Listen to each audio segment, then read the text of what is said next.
बरसगीर की तारीख में मुग़ल सल्तनत एक मजबूत, मुनज़्ज़म और मुअस्सिर रियासती निज़ाम की अलामत समझी जाती है। मुग़लों ने न सिर्फ एक वसी सल्तनत कायम की बल्कि इसके इंतज़ाम, मईशत और समाजी ढांचे को इस अंदाज में मुनज़्ज़म किया कि इसके असरात सदियों तक महसूस किए गए। मुग़ल सल्तनत का दौर बरसगीर में सियासी इस्तेहकाम, माशी खुशहाली और सकाफती तरक्की का ज़माना समझा जाता है। मुग़ल सल्तनत की बुनियाद 1526 में ज़हीरुद्दीन बाबर ने रखी। इसके बाद हुमायूं, अकबर, जहांगीर, शाहजहां और औरंगज़ेब जैसे हुक्मरानों ने इस सल्तनत को वुसअत, इस्तेहकाम और इदारा जाती शक्ल दी। खास तौर पर अकबर आज़म के दौर में मुग़ल निज़ाम हुकूमत ने वो पुख्तगी हासिल की जो बाद में आने वाले हुक्मरानों के लिए बुनियाद बनी।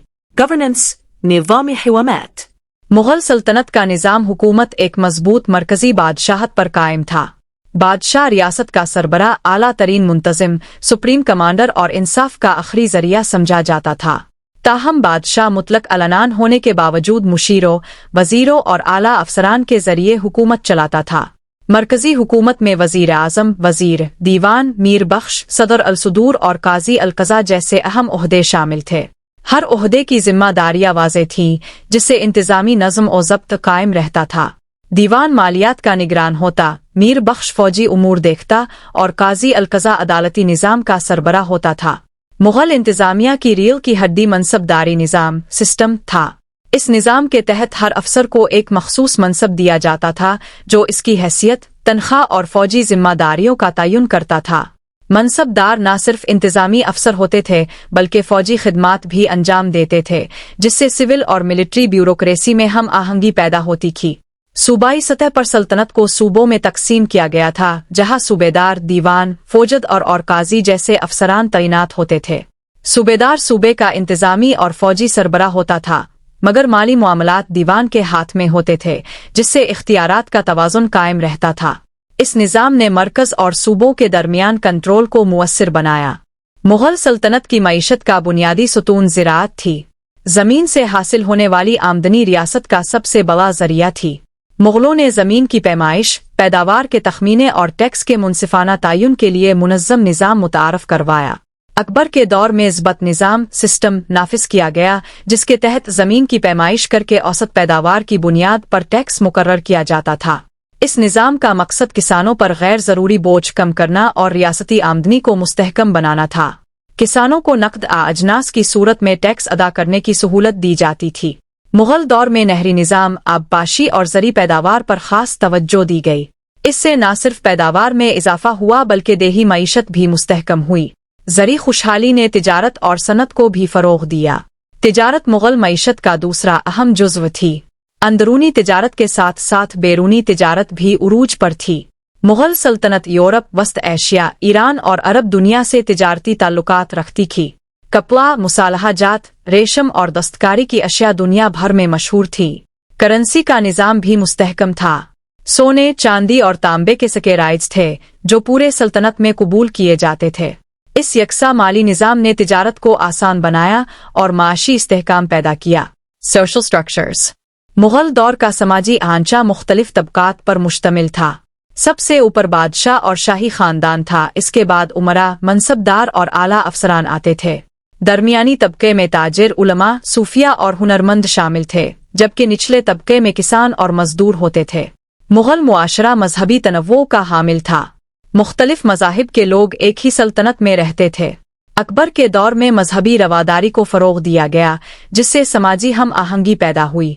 हिंदू, मुसलमान, सिख और दीगर मज़ाहिब के लोग रियासती मुआमलात में हिस्सा लेते थे। तालीम और सकाफ़त को मुग़ल दौर में ख़ास अहमियत हासिल थी। मदारिस, कुतुब खाने और इल्मी मराकिज़ कायम किए गए। फ़ारसी सरकारी ज़ुबान थी, मगर मकामी ज़ुबानों को भी फ़रोग़ मिला। फ़िन तामीर, मुसव्वरी, मूसीकी और अदब ने इस दौर में गैर मामूली तरक्की की। ख़वातीन का किरदार अगरचे महदूद था, मगर शाही ख़ानदान की ख़वातीन ने सियासत, तालीम और फ़लाही कामों में अहम किरदार अदा किया। मुग़ल सल्तनत की माशी पॉलिसियों की सबसे बड़ी खूबी ये थी कि वो रियासती मुफाद और अवामी फ़लाह के दरमियान तवाज़ुन कायम करने की कोशिश करती थी। ज़मीन चूँकि मईशत का बुनियादी ज़रिया थी, इसलिए मुग़ल हुक्मरानों ने ज़री नज़्म व नसक को रियासती इस्तेहकाम की बुनियाद समझा। अकबर के दौर में ज़ब्त निज़ाम के नफाज ने ज़मींदारी और टैक्स के निज़ाम को साइंसी बुनियादों पर उस्तुवार किया। زمین کی باقاعدہ پیمائش، فصلوں کی درجہ بندی اور کئی سالوں کی اوسط پیداوار کو مد نظر رکھ کر ٹیکس کا تعین کیا جاتا تھا، جس سے کسانوں کو غیر متوقع بوجھ سے بچایا گیا۔ ضبط نظام کے ساتھ ساتھ جاگیرداری نظام سسٹم بھی مغل معیشت کا اہم جزو تھا۔ جاگیریں منصب داروں کو تنخواہ کے عوض دی جاتی تھیں، مگر زمین کی ملکیت ریاست کے پاس رہتی تھی۔ اس نظام کا مقصد افسران کو ریاست سے وابستہ رکھنا اور انہیں مستقل طاقتور بننے سے روکنا تھا۔ اگرچہ وقت کے ساتھ اس نظام میں خرابیاں پیدا ہوئی، مگر ابتدائی دور میں اس نے ریاستی نظم کو مضبوط کیا۔ مغل دور میں زرعی ٹیکنالوجی اور آبپاشی پر بھی خاص توجہ دی گئی۔ کنووں، نہروں اور تالابوں کے ذریعے پانی کی فراہمی بہتر بنائی گئی۔ اس کے نتیجے میں نہ صرف فصلوں کی پیداوار بڑھی بلکہ مختلف علاقوں میں زرعی تنوع بھی پیدا ہوا۔ گندم، چاول، کپاس، گنا اور مختلف نقد آور فصلیں وسیع پیمانے پر کاشت کی جانے لگے، جس سے ریاستی آمدنی میں اضافہ ہوا۔ تجارت کے میدان میں مغل سلطنت ایک عالمی معاشی طاقت کے طور پر ابھری۔ اندرونی تجارت میں سڑکوں، سرائے اور منڈیوں کا جال بچھایا گیا، جس سے اشیاء کی ترسیل آسان ہوئی۔